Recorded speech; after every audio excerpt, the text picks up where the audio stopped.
Hello all, my name is Leslie. I will be giving you the 411 on Canvas itself and an online course, how it works from A to Z.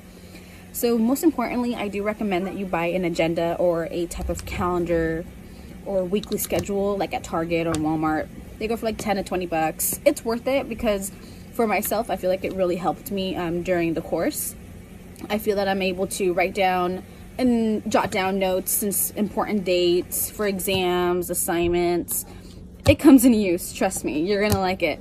Having a set like a due date reminder for like your exams and weekly discussions helps a lot because sometimes things can get crammed up, especially with work and school and taking care of side errands. Besides an agenda, my number one rule for Canvas is that always set reminders on your cell phone or on your laptop. On your cell phone, you can set a certain reminder on the app itself. To download the app, all you do is select Ohlone as your college. You select that college and then it should prompt you, I believe, with a student email address. Very, very important with the student email address. I do recommend that you integrate that, you synchronize that with your cell phone device. So if you have an iPhone, Android, it will be compatible. It's basically like an Outlook email. Use your student email, very important, because when teachers want to message you, probably it will go through that email and through the Canvas inbox as well. Very, very important because sometimes we don't check our emails on a daily basis and we will get some important notification or a due date reminder that it changed, and you won't be able to view it unless you have the email or you're checking it on a daily basis. Another very important thing about Canvas is that when you want to upload an image, which is something that I personally struggled with at first, I didn't know that you had to, when you log in on your Canvas on the computer, on the left side, at the very left corner, you'll see your image of your account, right? Below your account image, below your picture, it will say files. Where it says files, that's where you're going to upload all of the images. Once you upload the images on Canvas, they will be basically on your account. Now, when you go to your discussion, let's say you want to post a discussion for art, when you open up that discussion and you click like you want to reply to that discussion, right there, it will give you an option to embed pictures, to synchronize or upload images through the discussion. So they'll already be on your files, which is good. So you'll only have to upload them to your discussion. The only thing is that you can't crop them. The only thing you can do is make them smaller or make them bigger. That's pretty much it. You can't rotate them. So if you have a rotation problem, maybe take the picture from your phone and rotate it, or from your computer, rotate it yourself. The actual image. That's the only way to fix a rotation problem. Besides that, you can also set reminders on your cell phone. That comes in use because I did that on my iPhone. When you log into the app, at the very top right hand side corner, let's say if I want to get a reminder on an exam, I click on the exam. Once I'm at the exam portion, at the very top corner on the right side, it's going to have like a little alarm clock.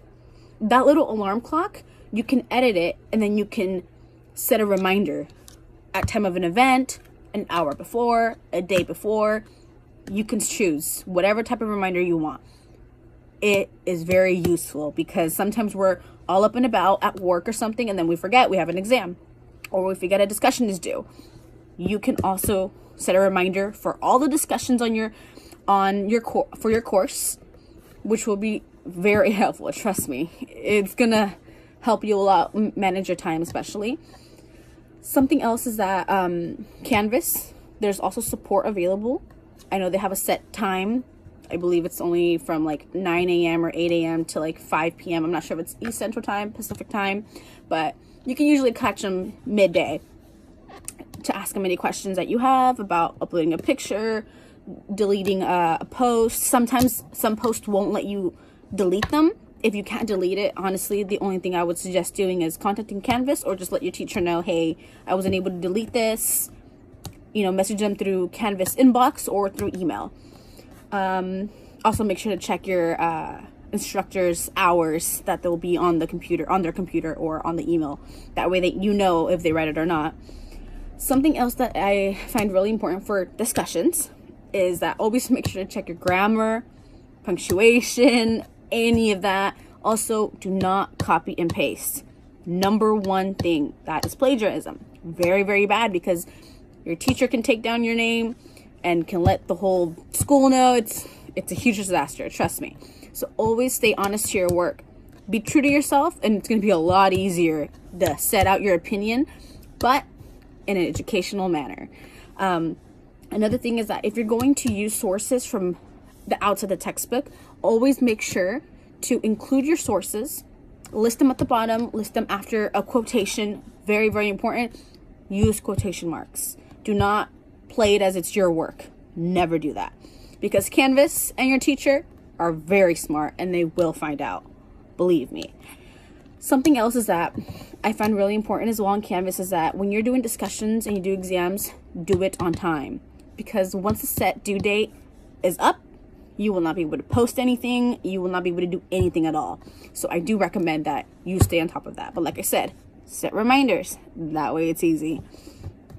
Something else that I do want to let you know, sorry, I have a list going on right here, is you can also go to the library. I found a lot of useful information at the library because I feel like online sources, I feel myself that I rely on the online sources too much, and then I read everything and I feel like it gets stuck in my head, and then I accidentally rewrite what was stuck in my head instead of making it my own.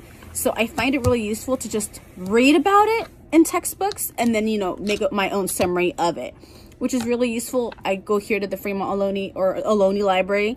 Very useful. Something else is that if you have any questions regarding any extra sources, you can always ask your teacher, and she or he has extra sources available. Another thing is keep up to date on your student email. That's very important as well, because sometimes if classes get canceled, you'll see it on there as well. So like I said, if you have an iPhone, Android, it should be compatible. It will be compatible with all devices. Just download the app and then choose Ohlone College as your college, and you're set to go. Another thing is time management is very, very important. I keep saying that everything's very, very important because it is. Because at the beginning of the semester, we usually start off strong and good, and we go at it hard. We keep up to date with everything. We get all 10s. We get good grades. But once it's towards the end of the semester, everybody tends to slack off. Don't do that. Because if you do, one bad grade will completely bring you down a good percentage, and you don't want that to happen. If there are any extra credit opportunities, do them, because they will help you in the end in case you do get that one bad grade, and the extra credit you'll have to rely on. That way your grade doesn't go that low, which helped me a lot, because from personal experience, I've been doing every single extra credit since my teacher has given to us. I did every single one. She gave us about 2 to 3 assignments. I did them all, and I still stand at a 90% right now for my course. So like I said, take advantage of all the extra credit opportunities. Even if you have a good grade, do them, because you never know when you'll get that one bad grade or low score. So most importantly, have fun with the online course. I know having an online course might seem like, oh, I'll just do it tomorrow. It's online. She won't even know I wasn't there. Yeah, no, that's not gonna work. You have to log into Canvas in order to keep attendance. They check that on a daily basis. So be careful on that. Log in, review your assignments, write down everything that you'll have set for the next week, for the day tomorrow or after tomorrow. It will be useful. Believe me, it helped me a lot manage my time, because that way I knew, okay, hey, I can work these much hours. Then I'll do homework afterwards. And then, it helps you plan ahead, and then you manage your time a lot more wisely. That way you do what's important first, and then leave, aside all the other stuff that takes less time to do. Besides that, they also offer tutoring at the Fremont campus. So if you need tutoring with anything, they offer that as well. You can see their hours for tutoring on ohlone.com, I believe, .edu. And then for finals, always review for your final exam, whatever it is. Review your past quizzes that you had in the past. Reviewing all those quizzes will help you get an idea of how the final might be as well. Review all quizzes, review all lectures, all the lecture notes. If your teacher gives you a study guide, complete it. It will help you a lot, trust me. Because sometimes a study guide is very similar to the final, but you have to study it. If you don't, you'll be caught off guard. So don't be caught off guard. Keep your head up, stay true to yourself, and make sure to study. Even though it's an online course, it can be tricky. So try your hardest, okay? Thank you.